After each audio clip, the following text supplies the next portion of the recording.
Assalamualaikum warahmatullahi wabarakatuh. Ini terkait dengan sholatnya seseorang yang ketempelan najis. Redaksinya dari kitab Kifayatul Akhyar, juz 1 halaman 92. Far'un, idza shalla binajasatin la yu'fa anha. Idza shalla, ketika seseorang melakukan sholat binajasatin, dengan membawa najis, la yu'fa anha, yang tidak dimakfu. Wa huwa, sedangkan musolli tadi, jahilun biha, dia tidak tahu tentang keberadaan najis yang menempel di tubuh ataupun di pakaiannya. Jahilun biha hala sholati, dia tidak tahu tentang keberadaan najis hala sholati, ketika melakukan sholat. Sawa ungkanat, baik najisnya itu ada atau menempel fi badanihi, di anggota tubuhnya, au thawbihi, atau di pakaiannya, au maudhi'i sholatihi, atau di tempat sholatnya.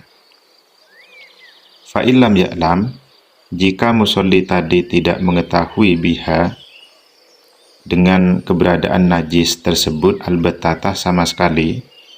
Jadi musolli itu tidak tahu sama sekali bahwa di tubuhnya atau di pakaiannya itu ada najisnya, maka faqaulani, ada dua qaul.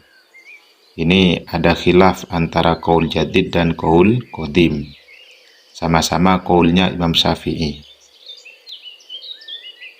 Al-jadid al-adhar, ini menurut qaul jadid al-adhar, yang lebih dohir. Jadi al-adhar ini indikasinya adalah qaul yang rojeh, adalah qaul yang rojeh, yang kuat, atau yang diunggulkan. Jadi qaul jadid ini statusnya lebih diunggulkan daripada qaul qadimnya. Yajibu alaihi al-qadha. Jadi menurut qaul jadid yang diunggulkan atau yang lebih dohir, wajib alaihi, bagi musolli, al-qadha'u, untuk mengqadha sholatnya, untuk mengulangi sholatnya. Jadi ketika musolli tidak tahu sama sekali akan keberadaan najis tersebut, maka menurut qaul jadid yang lebih diunggulkan, ini wajib untuk mengqadha sholatnya. Li'annaha toharatun wajibatun, karena bersuci untuk melakukan sholat itu adalah bersuci yang wajib. Fala tasqutu bil jahli, maka tidak bisa gugur disebabkan ketidaktahuan. Katoharatil hadathi, seperti halnya bersuci dari hadas. Wal qadim, sedangkan menurut qaul qadim, dan qaul qadim ini qaul yang marjuh,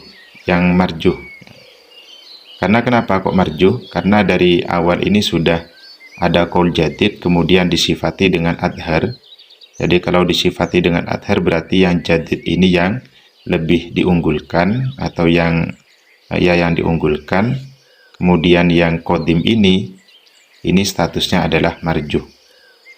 Statusnya adalah marjuh, jadi pendapat yang kuat adalah pendapat yang pertama. Annahu la yajibu, menurut qaul qadim, musolli itu tidak wajib untuk mengulang sholatnya.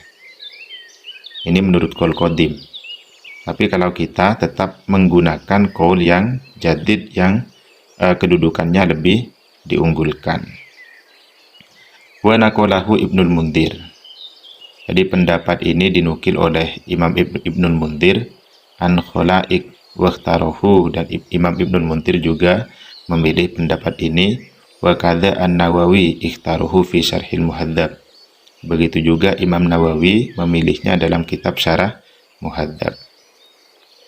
Ini jadi ketika ada orang melakukan sholat, dia terkena najis, dia tidak tahu bahwa di tubuhnya, di badannya, atau di pakaiannya, atau tempat yang digunakan sholat itu najis, atau ada najisnya.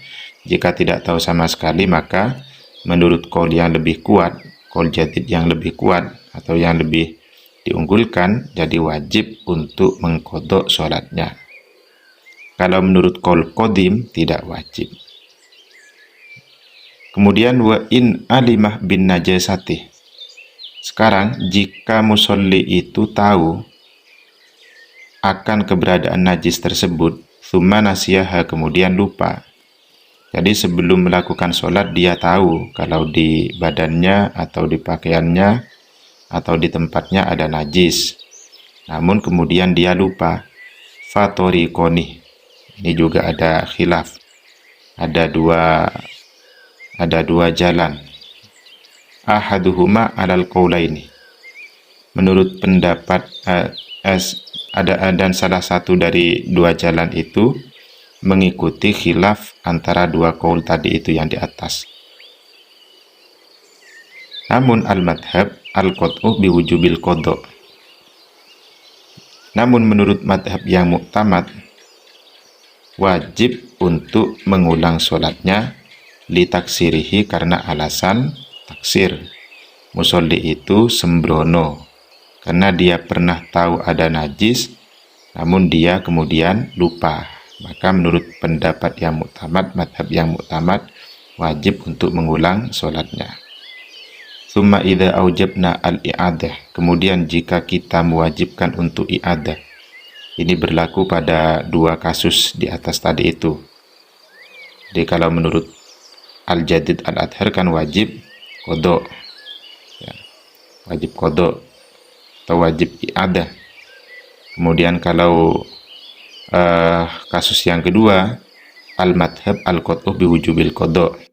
Ketika kita mewajibkan untuk i'adah atau mengambil pendapat yang mewajibkan i'adah, maka fayajibu alaihi, wajib bagi musolli, i'adatu kulli sholatin sholaha ma'an najasah yakinan. Wajib untuk mengulang semua sholat yang dilakukan dengan adanya najis secara yakin. Jadi kalau misalkan musolli itu meyakini ada beberapa sholat yang dilakukan disertai dengan najis, maka semuanya itu wajib untuk diqadha, wajib diulang. Fa ini tamalah hudutsaha, jika musolli itu meragukan tentang kedatangan najis setelah setelah sholat, artinya keberadaan najis tersebut itu dimungkinkan ada setelah sholat atau menempel setelah sholat, kejatuhan najis setelah sholat, fala syai'a alaihi, maka tidak ada kewajiban apapun, artinya sholatnya itu tetap sah dan tidak wajib untuk i'adah. Li'annal aslah, karena menurut hukum asal, adamu wujdaniha fi dzalika zaman, tidak ditemukannya najis pada masa itu, artinya ketika sholat itu sudah tidak dianggap ada najisnya sama sekali, sehingga tidak wajib untuk mengulang sholatnya.